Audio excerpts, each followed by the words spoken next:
Secundaria segundo grado. Matemáticas. Un sub y baja matemático. Proporcionalidad inversa.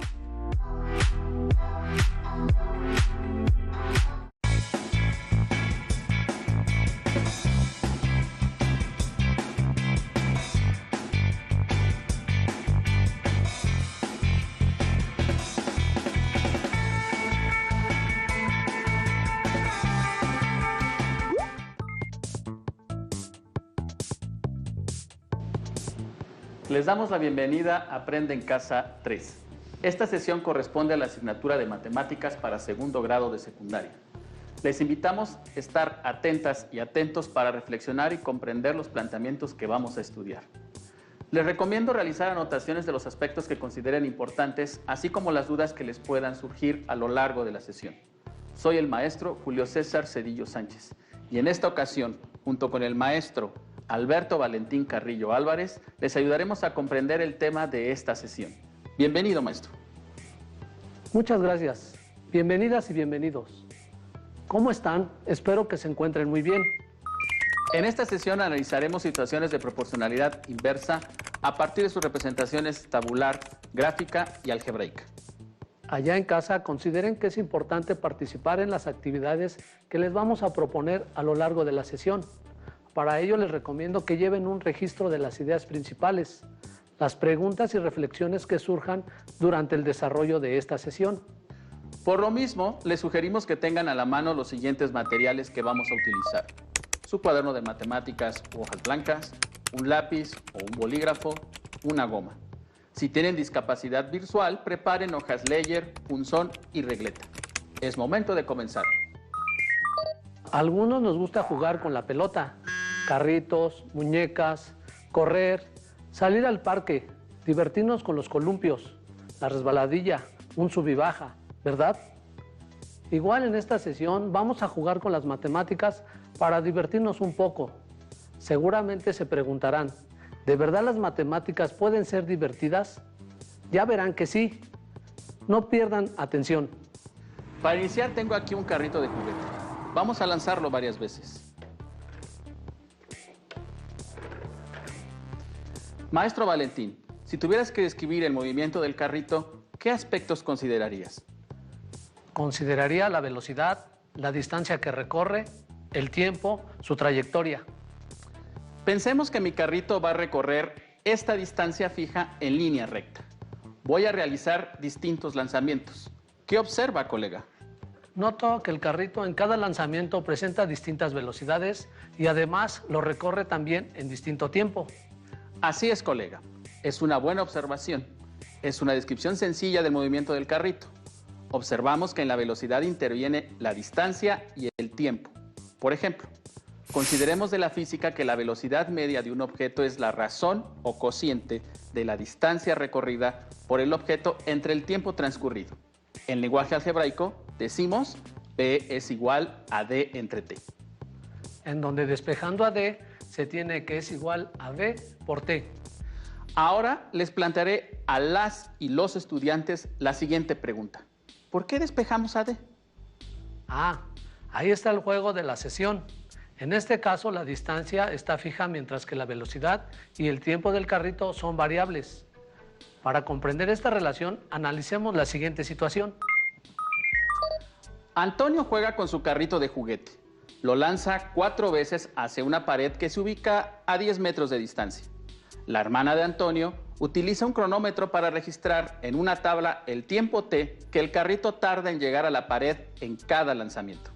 Obteniendo en el primer lanzamiento 5 segundos, en el segundo lanzamiento 10 segundos, en el tercer lanzamiento 3 segundos y en el cuarto lanzamiento 6 segundos. ¿Cuál es la velocidad v del objeto para cada tiempo t? Al observar los datos de la tabla, podemos deducir que el carrito lleva velocidades distintas al recorrer la misma distancia. Vamos a analizar el comportamiento de las variables tiempo t y velocidad v.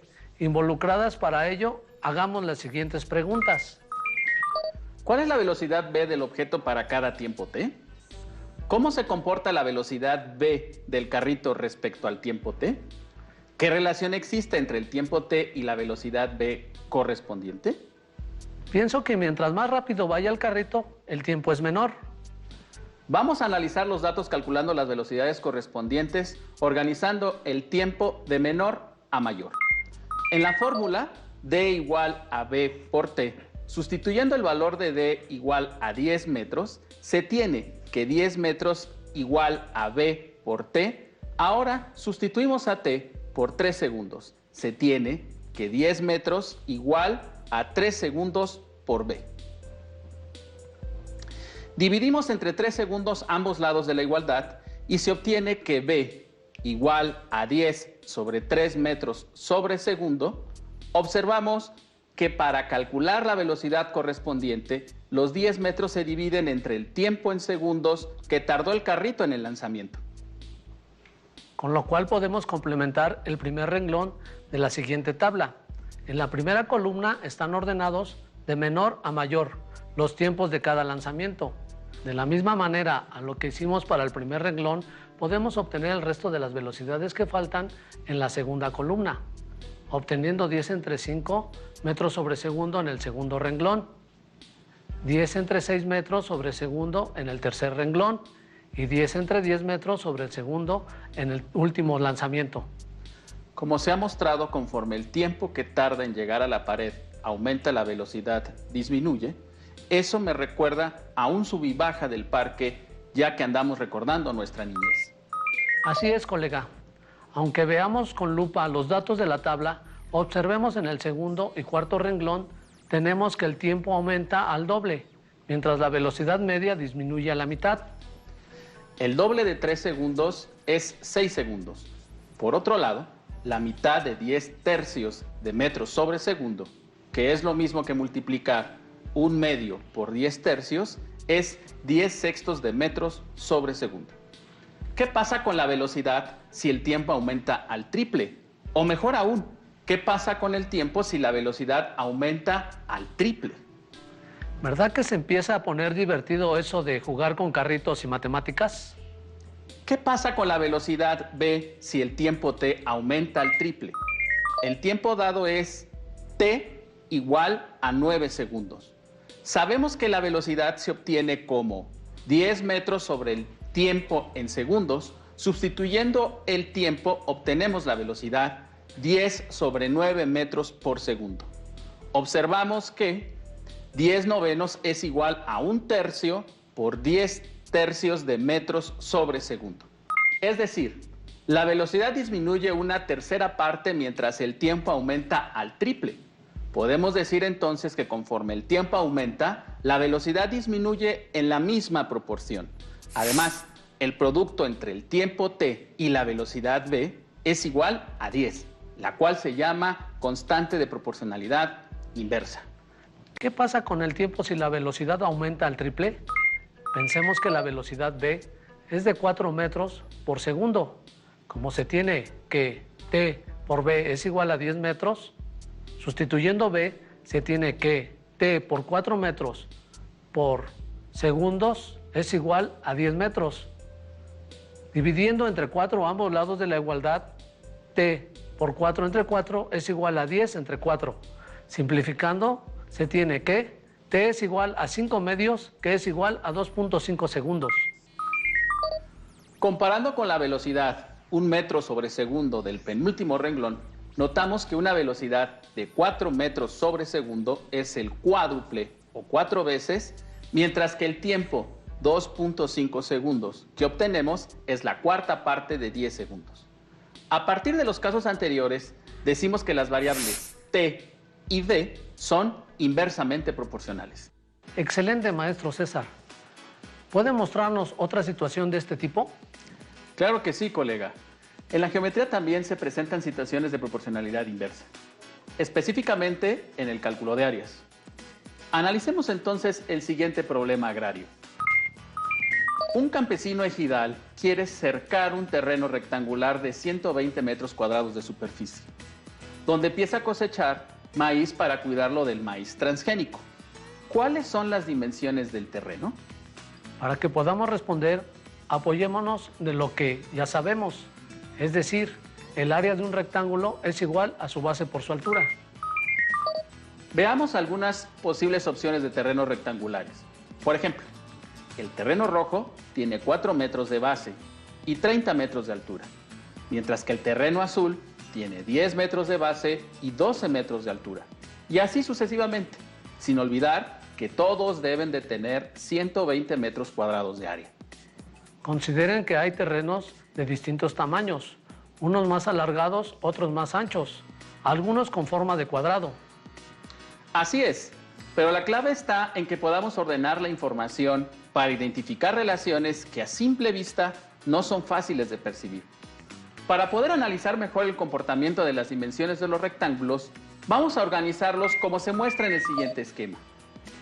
Ahora, podemos observar que las alturas de los rectángulos van disminuyendo conforme las bases aumentan, pero la pregunta clave es, ¿las alturas disminuyen mientras las bases aumentan en la misma proporción? Para responder la pregunta, organicemos en una tabla los datos, como hicimos en el ejemplo del carrito. Construimos una tabla con 4 columnas. En la primera colocamos el color del rectángulo. En la segunda, la longitud de las bases, B. La tercera columna, la longitud de las alturas, A.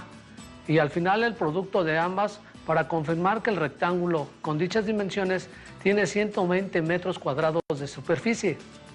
Los datos de cada rectángulo se ordenaron de manera creciente respecto a la base del terreno.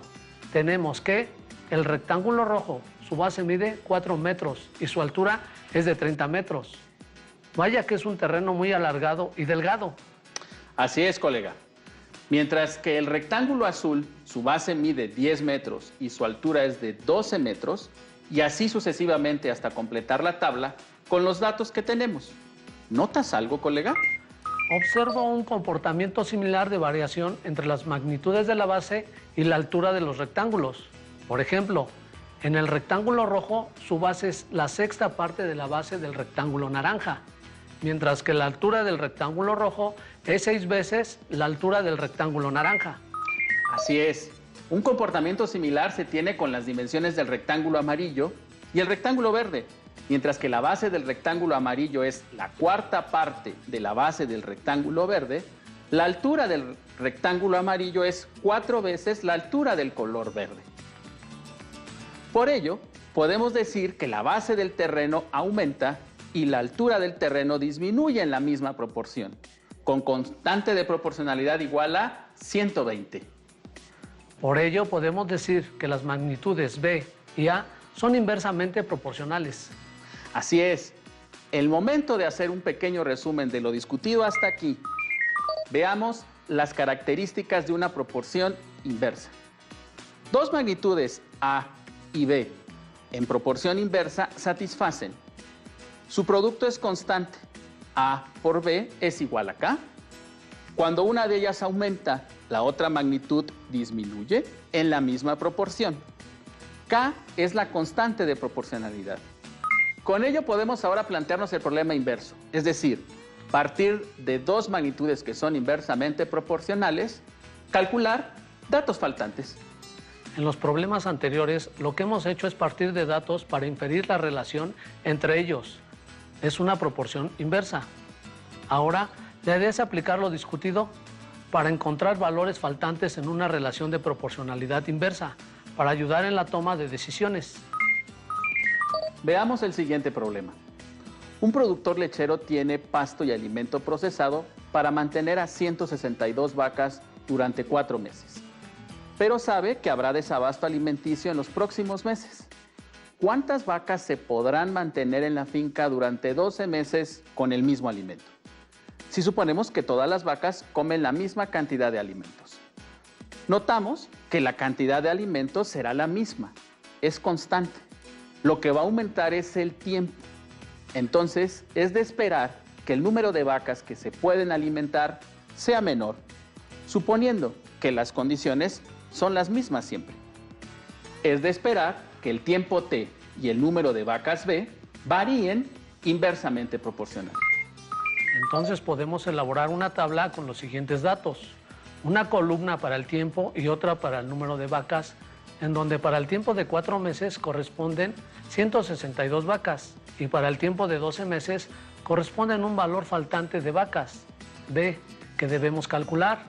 Por las características de una proporción inversa, sabemos que los productos de los elementos en cada renglón son iguales a la constante de proporción, de donde tenemos que 4 por 162 es igual a 12 por B. Para obtener B, dividimos entre 12 la igualdad anterior. 4 por 162 entre 12 es igual a 12 por B entre 12. Se tiene que 648 entre 12 es igual a B. Realizando la división de 648 entre 12, se tiene que 54 es igual a B. Es decir, el número de vacas que podrá alimentar el granjero son 54. Con dicho dato, el granjero ya tomará una decisión sobre si va a tener que vender algunas de sus vacas o trasladarlas a otra granja, lo que mejor le convenga. ¿Ya se dieron cuenta cómo las proporciones inversas pudieron ayudar a tomar decisiones? Como comenté al principio, las matemáticas pueden llegar a ser divertidas e interesantes, aunque hay que tener cuidado sobre cuándo concluir que dos variables o magnitudes son inversamente proporcionales. Veamos la siguiente situación. El campesino ejidal ahora quiere cercar un terreno rectangular con 120 metros de malla. ¿Cuáles pueden ser las dimensiones del terreno? Para resolver el problema, primero notamos que ahora vamos a trabajar con el perímetro del rectángulo, ya que se requiere cercar el terreno, a diferencia del problema anterior, donde el campesino tenía un problema referente al área. Veamos algunos posibles tamaños del rectángulo que el campesino puede cercar. Por ejemplo, una opción puede ser el rectángulo rojo de 10 metros de ancho y de largo 50 metros. Como cada lado se repite en la figura, tenemos que su perímetro es igual a 2 veces 10 más 2 veces 50, lo cual nos da 120 metros. Otra opción puede ser el rectángulo azul, que mide de ancho 15 metros y de largo 45 metros. También el rectángulo naranja, de ancho y largo iguales a 30 metros. Y el rectángulo amarillo, de ancho 40 metros y largo 20 metros. A primera vista, podemos pensar que nos encontramos frente a un problema de variables inversamente proporcionales. Volvamos a elaborar una tabla donde organicemos los datos de las posibles opciones para el ancho A y el largo L del terreno. En la primera columna colocamos el color del rectángulo, en la segunda columna la longitud de su ancho, en la tercera columna la longitud de su largo y al final calculamos el perímetro para verificar que obtenemos los 120 metros de malla. Así, por ejemplo, en el primer renglón, que para el rectángulo rojo su ancho A es de 10 metros, mientras que su largo L es de 50 metros, verificando que no rebasamos la cantidad de malla, en la última columna calculamos su perímetro obtenido, que 2 veces 10 más 2 veces 50 nos da 120, y así sucesivamente para el resto de los rectángulos. Observando con detenimiento se nota que el ancho y el largo del rectángulo se comportan de tal manera que conforme uno aumenta, el otro disminuye. ¿Significa que el ancho A y el largo L del rectángulo se encuentran en proporción inversa? Recordemos que una condición que deben satisfacer A y L consiste en que su producto en cada renglón debe ser constante para conocer a la constante de proporcionalidad. Para ello tenemos la siguiente tabla, donde ahora en la última columna se encuentran los productos correspondientes a cada renglón. Y analizando, notamos que los productos A por L no son constantes. Por ello, las variables A y L no son inversamente proporcionales. Atención, a primera vista uno podría suponer que las magnitudes de los lados del rectángulo, en este caso también eran inversamente proporcionales, ya que tienen el comportamiento de una sub y baja. Mientras una aumenta, la otra disminuye. Por ello deben analizar el comportamiento de las variables, ya que la condición que sus productos sean constantes no se satisface, aunque una de las variables aumenta mientras la otra disminuye como un sub y baja, pero no lo hacen en la misma proporción, ya que si vemos, el segundo y tercer renglón, el ancho A del rectángulo aumenta al doble, mientras que el largo L no disminuye a la mitad. Es decir, A aumenta y L disminuye, pero no en la misma proporción. Por ello, podemos decir que el ancho A y el largo L del rectángulo no son inversamente proporcionales. Aunque el comportamiento de dos variables o magnitudes sean que una crece mientras la otra decrece, eso no es suficiente para decir que dos variables son inversamente proporcionales. Así es, las características que debe cumplir una proporción inversa siempre deben verificar que los productos entre ellas, las variables, sean igual a una constante. O en otras palabras, que mientras una variable crece, la otra decrece en la misma proporción y viceversa.